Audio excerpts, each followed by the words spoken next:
জয় গুরু।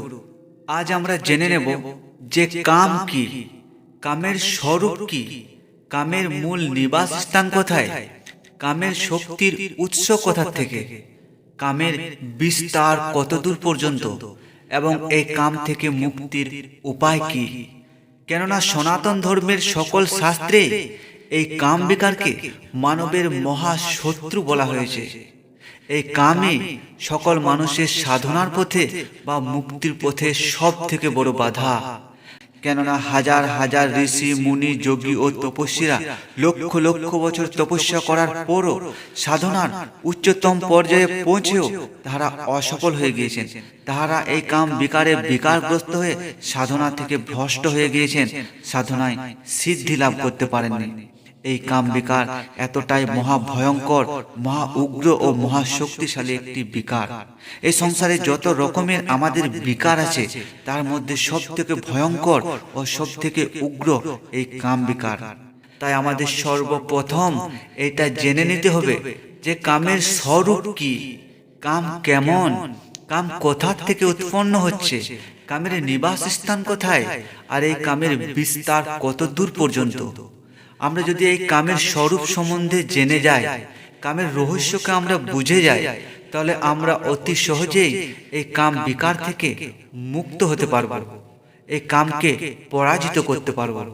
আর যদি আমরা এই কামের সম্বন্ধে কোনো কিছুই না জানি, অর্থাৎ কামের কোনো রহস্যকে আমরা না জানি, কামের স্বরূপ, কামের নিবাস স্থান, কাম কোথা থেকে উৎপন্ন হচ্ছে, কামের বিস্তার জ্ঞান যদি আমাদের না থাকে, তাহলে আমরা কখনোই এই কাম বিকার থেকে মুক্ত হতে পারবো না। হাজার হাজার বছর তপস্যা করেও এই কামের বন্ধন থেকে মুক্ত হতে পারবো না।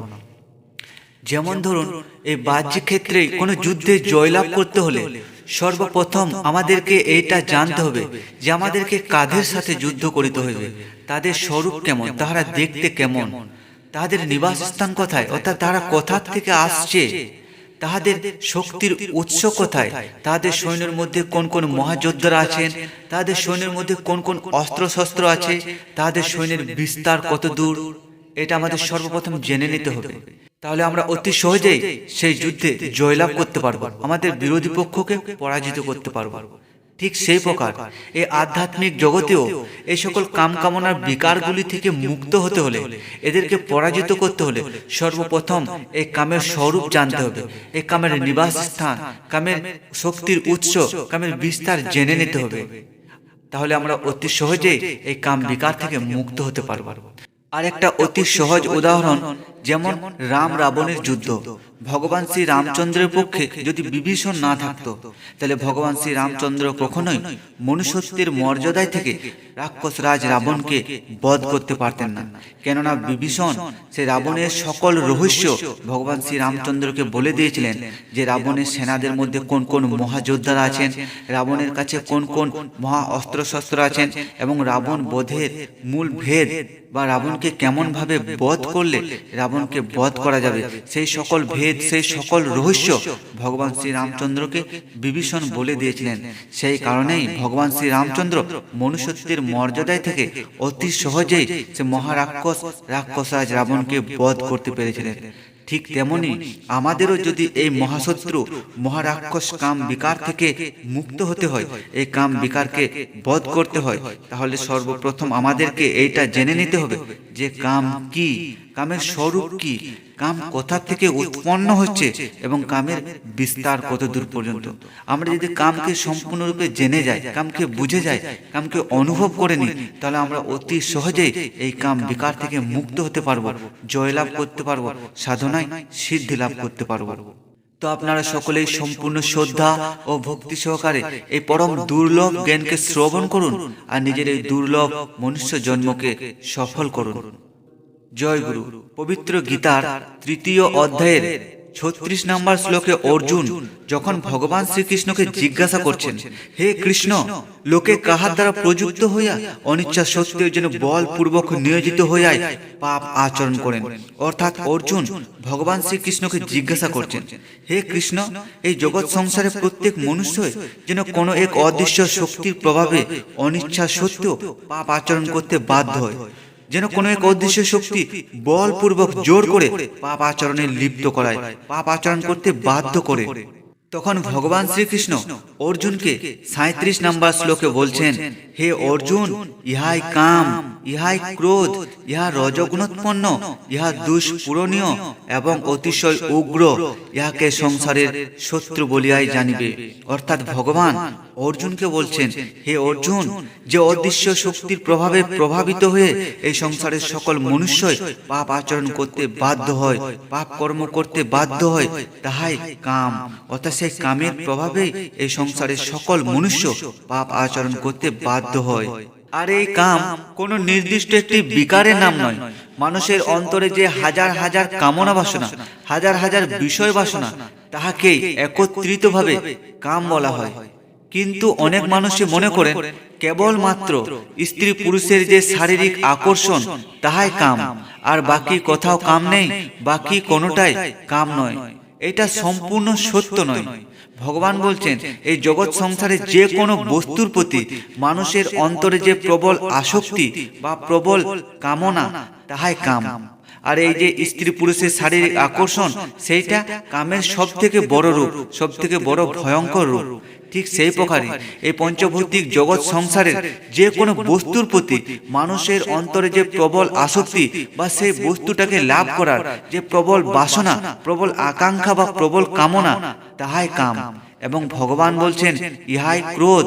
অর্থাৎ সেই কাম কোনো কারণে প্রতিহত হলে, অর্থাৎ সেই কামনা বাসনা পূরণ করতে কোনো ব্যক্তি যদি বাধা প্রদান করেন, তাহলে সেই ব্যক্তির প্রতি আমাদের অন্তরে যে প্রবল আক্রোশের সৃষ্টি হয়, প্রবল প্রতিশোধের ভাবনার সৃষ্টি হয়, তাহাই ক্রোধ।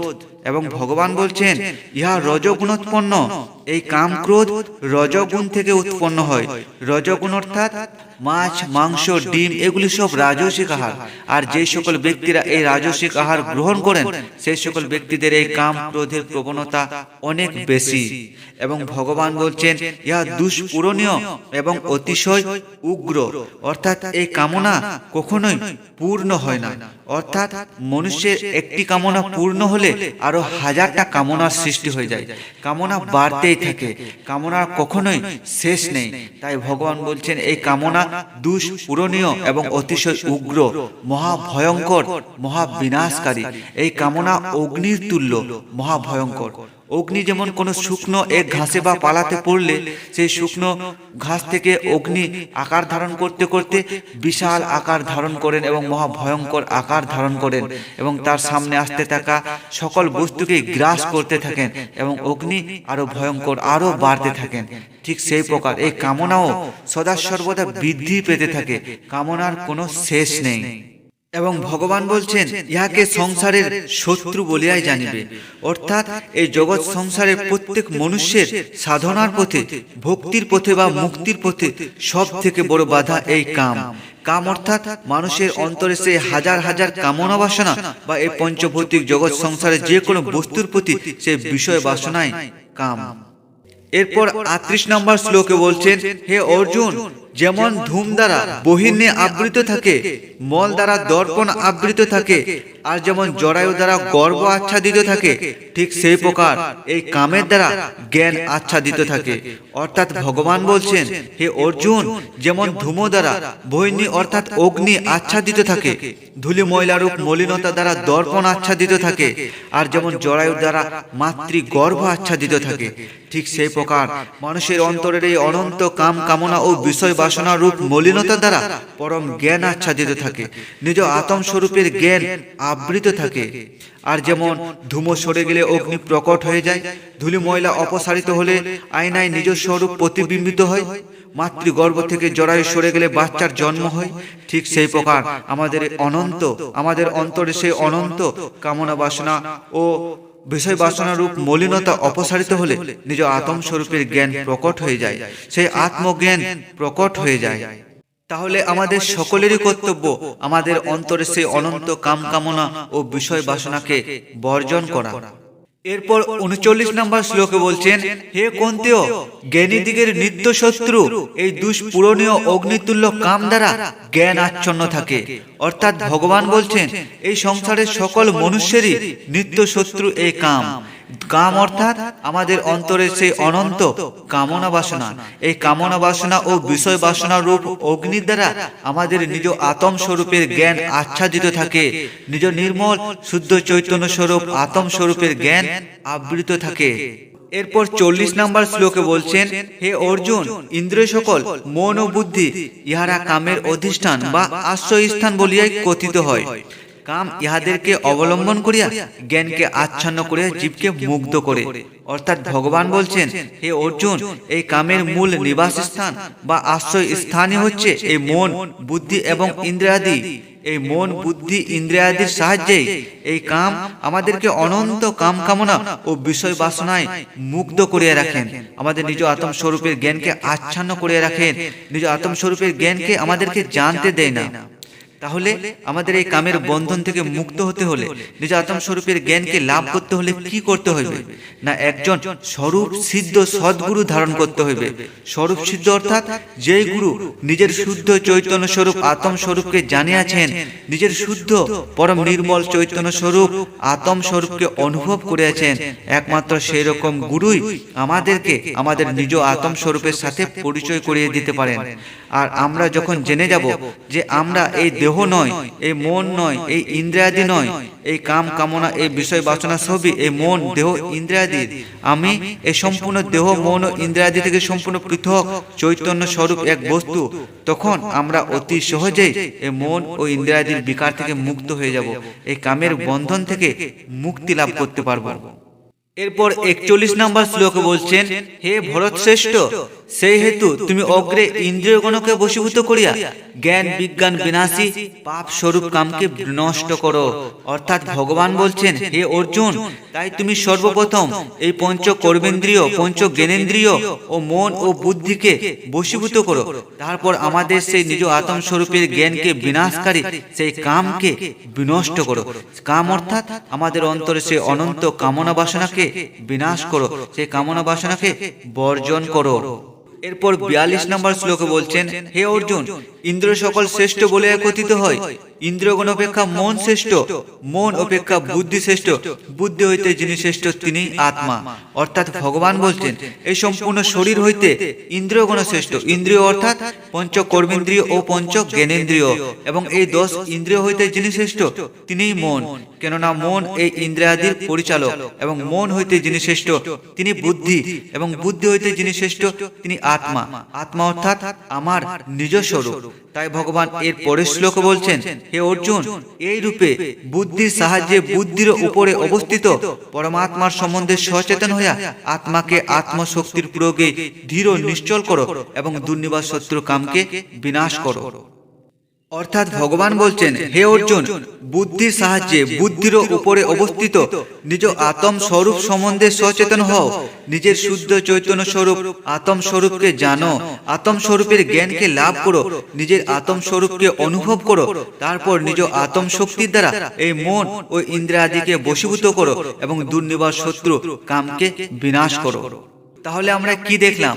আমাদের ভক্তির পথে, সাধনার পথে বা মুক্তির পথে সব থেকে বড় বাধা এই কাম। কাম অর্থাৎ আমাদের অন্তরের সে অনন্ত কামনা বাসনা, অনন্ত বিষয় বাসনা। এই পঞ্চভৌতিক যে কোনো বস্তুর প্রতি আমাদের অন্তরের যে আসক্তি বা সেই বস্তুকে লাভ করার যে আকাঙ্ক্ষা, তাহাই কাম। আর সেই কামের মূল বাসস্থান হচ্ছে এই মন, ইন্দ্রিয়াদি এবং বুদ্ধি।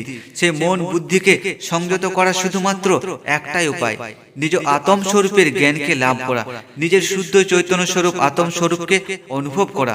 আর সেই নিজ আত্ম স্বরূপের জ্ঞানকে লাভ করার শুধু একটাই উপায়, একজন স্বরূপ সিদ্ধ সদ্গুরু ধারণ করা।